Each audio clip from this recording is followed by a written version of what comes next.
everybody, welcome back to my channel. Today's video I'm going to be talking about the different accounts that I have for my toddler and how I plan on gifting her upwards of $100,000 when she turns 18 to 21 years old.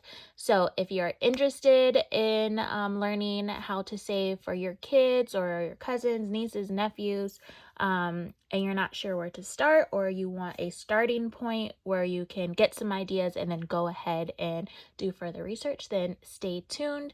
I did make a video similar to this last year, but I have more followers since then, and I have been getting comments from you guys asking about the different accounts for my daughter, so I thought I would just do an updated video. So if you're interested, please continue to watch. If this is not your cup of tea, then no hard feelings, you can skip out of this video, but I will be having more videos coming that deal with my personal finances. So as you guys know, I am on my own personal financial journey, but my toddler is also on a financial journey as well. She just doesn't know it yet, but she is. And so I made it a point that I was going to save for her and her future, just to give her a great head start in her adult life. I don't want her to necessarily have to struggle financially when she gets out in the real world and she's on her own. So I just wanted to start saving money now, so that way when she does become an adult, I can gift her money, so that way she'll have money to pay for college expenses, or if she wants to buy a house, she would have money to go towards a down payment. If she wanted to start a business, then she'll have money to go towards that business. So that is why I am saving for her now, just to, like I said, lessen the financial burden for her. So before I get started, I just want to say that I am not a financial advisor. I'm not a financial guru. These are just things that I have learned doing my own research, and things that I have interpreted to be true from my research. So if I explain any of these things and I get a point or two wrong, please don't tear me up in the comments. Just go ahead and do your own research. Like I said, I am still learning as I go.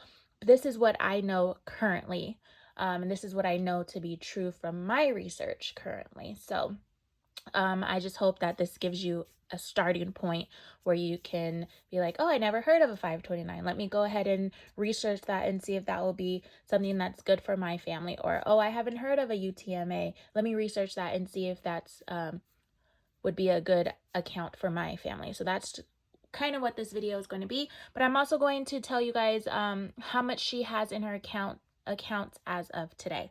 So first, we'll get started. Like I said, I have a toddler. She is 3 years old. She's almost 4. I am a single mother, so I'm doing this solo. So I am saving for her solo. Every year I designate a specific amount of money that I want to save for her, and I do various savings challenges to meet those goals. Last year I had a goal to save $3,000 for her. This year it's still $3,000 for her. As the years go on and as I start fulfilling some of my financial goals, then it will free up a little bit more money, and then I can start putting a little bit more money to her. But right now it's $3,000.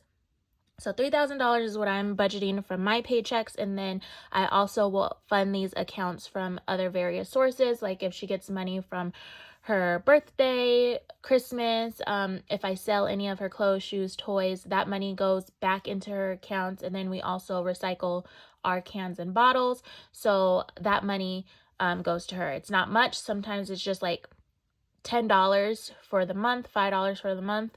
It's still something. I give it back to her. So enough of that. Let's go ahead and start. So the first account she has is a 529 account. So a 529 account is a tax advantage education savings plan, and it's just designed to help offset tuition or educational expenses. So it is invested into the stock market. So it's not like a traditional high yield savings account where you put money in and then like you can take it out. It is invested in the stock market. It is invested in mutual funds. So you put your money in there, and then the account is managed for you, and then that money is invested into various mutual funds. You would have to look up what mutual funds are, or what your specific 529 plan, what it's invested in. So that is what a 529 account is. It's just a savings plan. You put your money in, it's invested in the stock market, and mutual funds.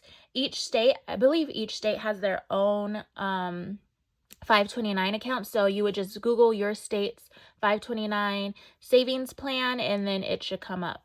I live in California, so I utilize the California 529 savings plan. You don't have to live in California to sign up for the California one, but I believe some states may offer like a tax advantage or something like that if you go with your own state's 529 plan. I'm not sure about that, but just Google your state's 529 plan, and then you can do your research for that. So for the 529 account, you can lost my train of thought. You would contribute money into the 529 account, or at least for California, you can get a special link, like a code that you can give to family and friends, and then they can also put money directly into that account. Instead of giving you the money for you to put it in the account, they could just use your special link, and then they could contribute to the account themselves. Also with the 529, like I said, it's not a traditional savings account, so you can withdraw the money anytime that you want, tax-free, but it has to cover like educational expenses. So school, supplies, equipment, things like that is what you can use this money for. Again, it's a state-sponsored investment plan, so you have to Google your state's investment 529 savings plan. A benefit of the 529 account, like I said, other than you can withdraw the funds tax-free. So anything that you gain in this account, you can withdraw it tax-free if you're using it for educational expenses. So if you put $1,000 in, but by the time your child is 18 and is ready to go to college, if that account is now $10,000, then you have $9,000, that you've earned that you don't have to pay taxes in. Mind you, this is from my understanding. This is what I believe is true. I don't know.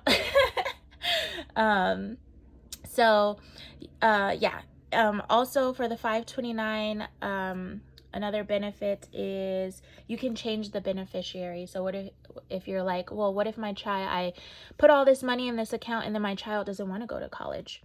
That is fine. You can, if you have multiple kids, you can take that child name off as a beneficiary and add a different child's name on there. So you can continue to change the beneficiary. It could be a cousin, a niece. It could be a cousin, a niece, a nephew, anybody that you want to name as the beneficiary, you can. So that's nice, that you can change it. So essentially your money isn't like going to waste. If the original beneficiary that you put on the account doesn't want to go to college and is not using these funds, you can continue to change the beneficiary. So let's see. What else? I told you guys that your friends and family can contribute. Oh, another thing. If your kid does not go to college and you don't want to name anybody else as a beneficiary, you can take the money out of the account. You can withdraw the funds, but you will have to pay a 10% penalty for taking that money out, as well as pay taxes on it. So that's like a bummer, but again, your money isn't like trapped into that account. If, like I said, you don't know anybody that wants to use that account for educational expenses, you can pull that money out, but you'll pay a penalty, and then you'll have to pay taxes.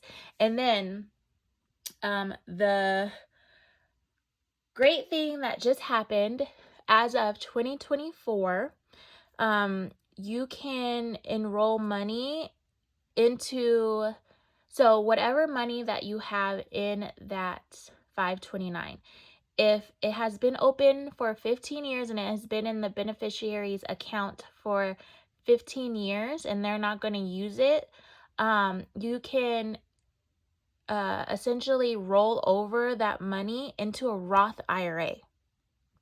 Which is crazy, because if you guys don't know what a Roth IRA is, it's a retirement account that also grows tax free.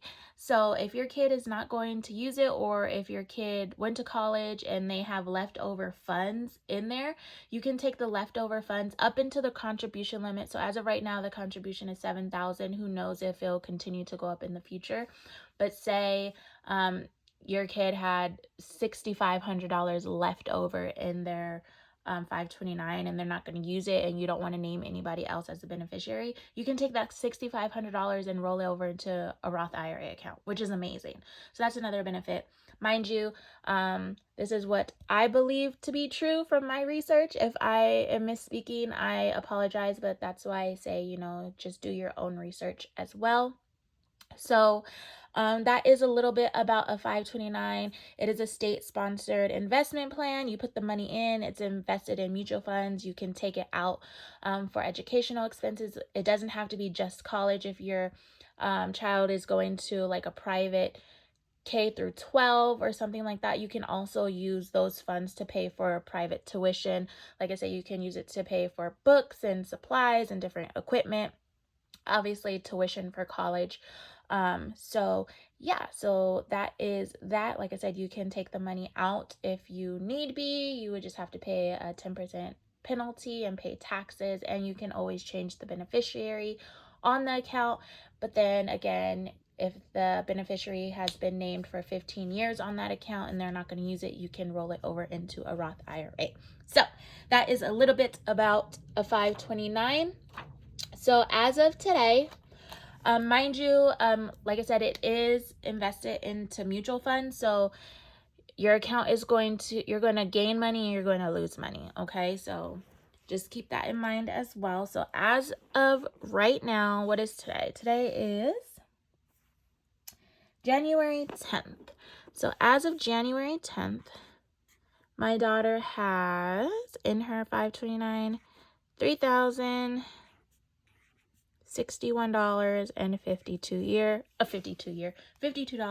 At the start of the year, she did have all of her accounts were green, so she did have more money at the beginning of the year than she does right now, but that is fine. So next is Roth IRA. So my daughter has a minor Roth IRA, and just like, an adult, I guess, Roth IRA is a tax advantage retirement account that is owned by a minor, but it is controlled by an adult until that minor reaches the legal age. So I have control over my daughter's minor Roth IRA, and then when she becomes of age, I believe it's 18. I know some states it's 21, but I believe California it's 18, but don't quote me on that. So once she reaches 18, I will no longer have control over the account. The account will be turned over to her, and she will have full-blown control over her account. So this account is for minors 17 and under. So you can be any age, 17 and under, to have a minor Roth IRA. Just an adult has to open it for you.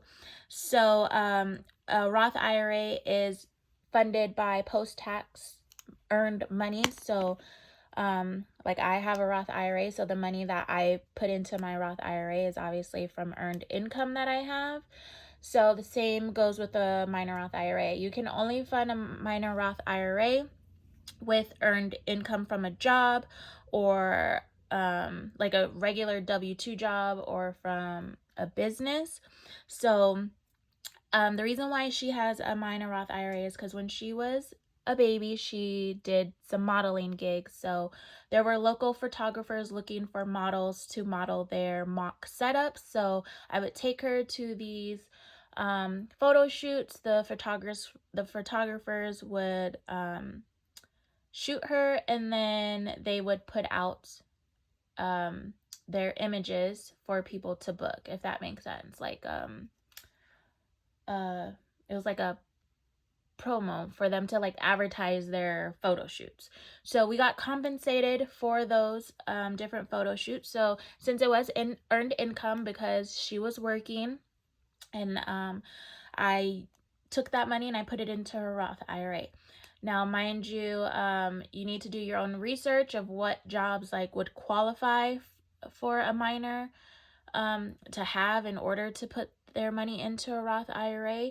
But some things that a minor could have, if it's not like a W-2, like a traditional W-2 job, like if they're not working at like a fast food restaurant or something, but if they have like their own like little business, like if they have a paper route, or if they are a lifeguard at like a local gym, if they have like their own little grass cutting business, or if you as a parent have your own business, if you can find a age appropriate job for them to do, then you can pay them, and then that could be their job as well. So those are like just a couple of things that, you know, if your child is 10 but they can't work at McDonald's, but you have your own business, see if you can create a job for them that is age appropriate for them to make money. It can't be funded with money like that you give them for like chores or things like that. It has to be like a job. So anyways, that's why my daughter has a Roth IRA. Now, since she was a baby, she hasn't been doing any type of photography work or modeling work. So I have not funded or put anything into her Roth IRA since like the beginning of 2022, because she hasn't been working, so I'm not going to fund it. But if she does get a job later on, or if she starts to do more modeling work, best believe I will be putting money into her Roth IRA, because this money, like I said, it grows tax-free. So anything that she earns in this money is hers. She don't have to pay any taxes on it when she pulls it out. Now, for this one, the contribution limit is the same as like a traditional, or is it a traditional, like a regular Roth IRA, I guess? It's $7,000 this year. So your kid can contribute up to $7,000 for 2024. Now, unlike the a regular high yield savings account, you can only, well, not you can only, but you can withdraw money from here at retirement age of 59 and a half, tax-free and penalty-free. So if you don't want to have to pay any penalties or pay any taxes on the money that you gain in your Roth IRA, then you cannot withdraw it before 59 and a half. Sorry, I got a text message. I'll take that back, rewind. You can take money out of your Roth IRA and use it for education expenses as well, just like the 529. So you can use it for tuition, fees, and books. You won't pay any penalties, but I believe you will have to pay taxes on it. You can also take out up to $10,000 from your Roth IRA to help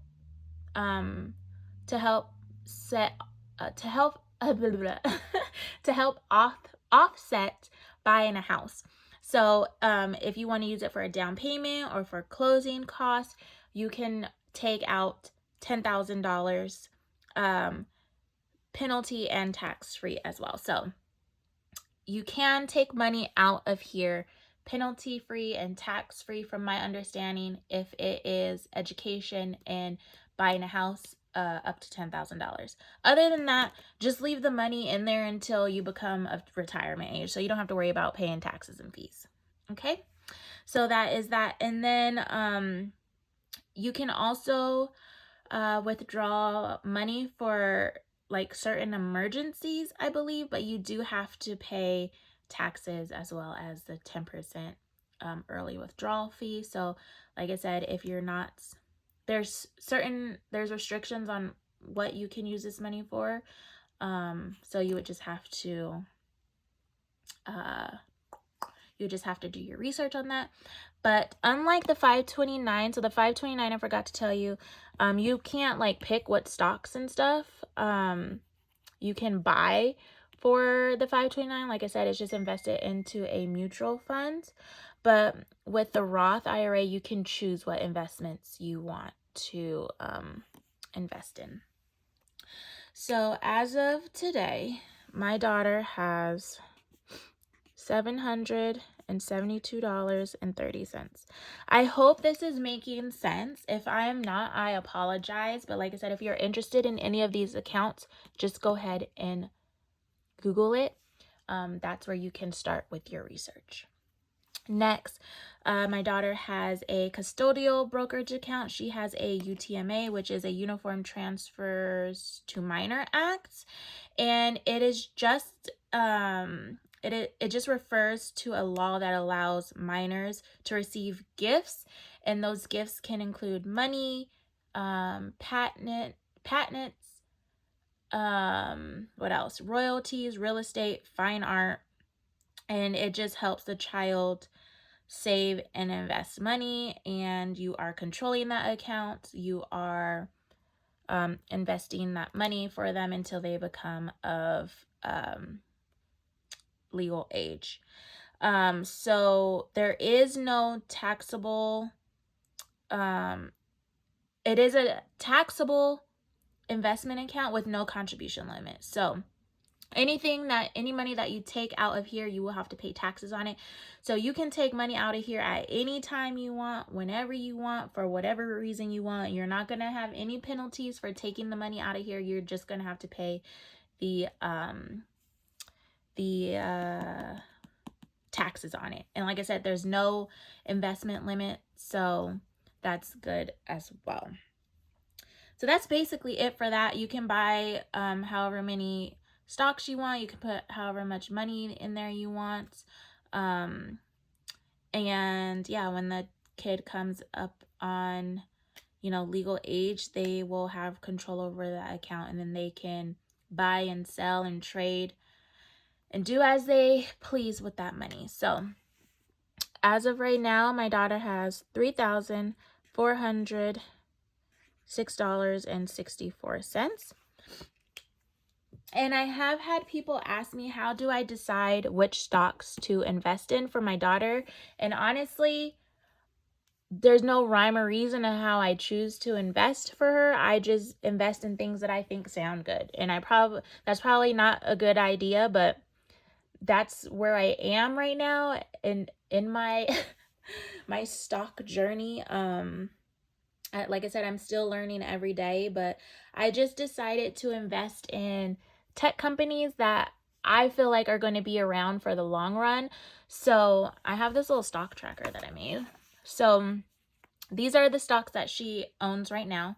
So she owns 5 Apple shares. She owns 5 Amazon shares, 9 Google shares, 5 Shopify shares, and then these she owns fractional shares. So if you don't know what fractional shares are, say this Apple share is $100, but you only have $50. You can take that $50, you can buy a half of an Apple share, and then the next time you get another $50, if this Apple share is still worth $100, you can put another $50 in, and then you'll have $100, and then you would own 1 share of Apple, if that makes sense. So that's like what fractional shares are. So she just has some fractional shares in these. So I feel like Apple isn't going anywhere soon. Google I feel like is here for the long run. Amazon, I feel like is here for a long run, and Shopify is here for the long run. So that's how I decided to invest in those stocks first. So Google and Apple, they did have a stock split. Is that what it's called? A stock share split or whatever over the summer. And that's when like the shares split and the prices were more affordable. So I don't remember how much it is, but we'll just go with the example. Say Apple, it was $100, but then they did a split. And so one share got split into two. So then those two shares were $50 each. So it made it more affordable for people to buy the shares. So instead of buying one share at $100, you could buy one share at $50. Did I explain that right? In my head, I think I explained that right, but I'm not sure. But anyways, so when they split, that's when I bought the shares because I was like, oh, okay, this is more affordable. So that's what I did for Apple and Google. So like I said, she owns 5 shares and then she owns 10 of Google. This year, I do want to continue to invest in Apple and Google, but I'm going to be adding other stocks to her portfolio. I just want to diversify her portfolio a little bit. So I want to invest in Johnson & Johnson, Nike, JP Morgan, Microsoft, Visa, Starbucks, Disney, what else? Waste Management, Meta, which is Facebook, Pepsi. So there's other shares that I want to invest in. And my goal is by the time she becomes of legal age, I want to be able to have at least 5 shares for all that is on her list. So also, where is it? I have this little book that I got from Mommy Trader. She is here on YouTube if you guys aren't familiar, but you probably are. If you are interested in learning about dividends and stocks and you want to start on your investment journey, I highly suggest her channel. She is very knowledgeable, but she created a like investing $1 a day challenge. So just a quick rundown on that. I'm sorry this is a rambly video, but she like does the research for you guys. So every month she like picks like 4 or 5 different stocks. She does her research and then she does a poll on her YouTube community page and she asks her viewers to vote on a stock that they want to buy that month. So you can invest, hers is $1 a day. So you would just invest $1 a day in whatever stock was voted that had the most votes. So like for January, what won was Schwab's dividend. What is it called? Schwab's high yield dividend, something like that. Go to her channel if you want to see what stock won. But essentially you would just invest $31 into that stock because there's 31 days in January. And then in February, she'll choose different stocks. And then whatever wins, you would invest $28 into that specific stock that won. And then so on and so forth. And I just think that's a cool way for new investors to, one, start their investment journey because it kind of gives you a guidance on what to invest in, but you're not taking a huge risk in investing in those stocks because you're only investing like $30 a month into those stocks, but it gives you a starting point and then it also would help you diversify your portfolio. So I decided that I wanted to take part in that this year with my daughter. So it's just a little workbook. So January, you write the date of the stock that you purchased and things like that. You can also keep track of the dividends that you receive from those stocks. So here you can see, you can choose to you can choose to invest 25 cents, 50 cents, $1, or $2 per day. I think I'm just going to stick with the $1 per day. So I did buy $40 worth of Schwab. I forget what it is, but the ticker code is SCHD.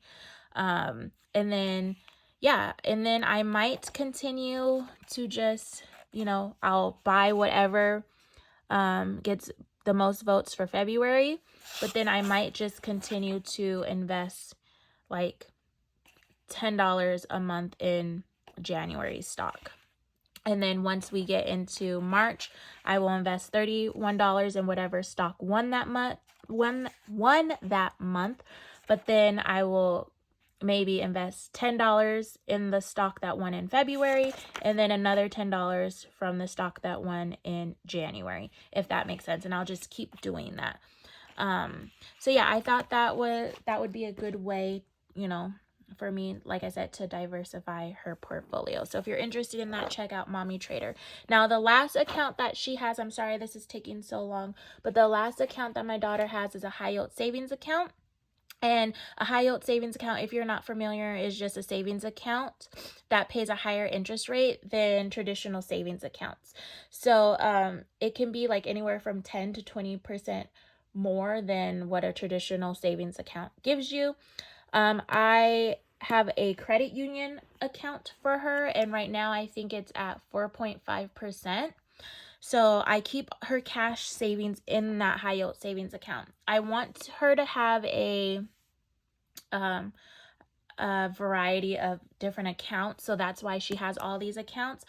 But I thought it was important to make sure she just has cash on hand where she can pull out the money and she won't have to worry about paying any taxes or paying any penalties or, using it for, one particular purpose, and that she could just have that money easy access. So like I said, there's no penalties for withdrawals. You can deposit into it and withdraw at any time you want for whatever reason. There's no limitations, so you can use that money for whatever you want. And like I said, it is easy access. So since this is in a credit union, I can go into any credit union and take out the money. So that's why I chose a credit union instead of like Ally, because Ally, you still have to transfer that money into your external banking account. Then you have to wait 3 to 5 business days for you to actually have that money put into your bank account, and then you would be able to pull it out that way. Whereas the credit union, like I said, I can go to any credit union and then pull that money out. Some credit unions have like a slight fee to be able to pull out of their credit union if you're not banking with that bank, but that is fine. So easy access to pull out the money, and there's no, like I said, you don't have to put any you don't have to pay any taxes or fees. So right now in this account, she has $4,816.47. So if we add all of this up, as of today, she has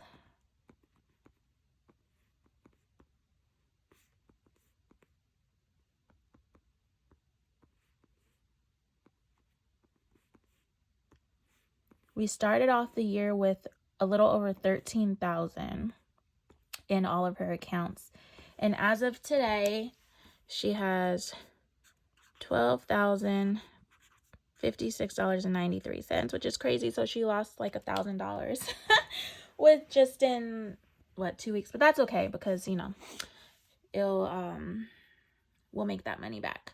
But so that is her starting point of all of her accounts. So like I said, as of right now, I just have plans to save $3,000 for her per year. But as my income goes up and as I reach some of my financial goals, I will free up some money in my budget where I can put it towards her. So with the money that I'm able to fund in these accounts, and then just with interest and the gains that she is going to make on these accounts over the next, 15, 16 years, I'm hoping that she will be able to have like $100,000 between all these accounts. So that is my goal for her, is to be able to gift her upwards of $100,000. So that is my plan of how I'm going to, make my daughter a six-figure-naire. So that is it for this video. I'm sorry it was so rambly. Like I said, if you have kids or if you have someone in your life that you love, that you want to help prepare them for the future, I think these are great accounts that you can look into, and that you can start saving for them for their future. So thank you guys so much for watching. Please like this video, subscribe if you haven't already, and my next videos will be some savings challenge stuffing. So I will catch you in those videos. Bye.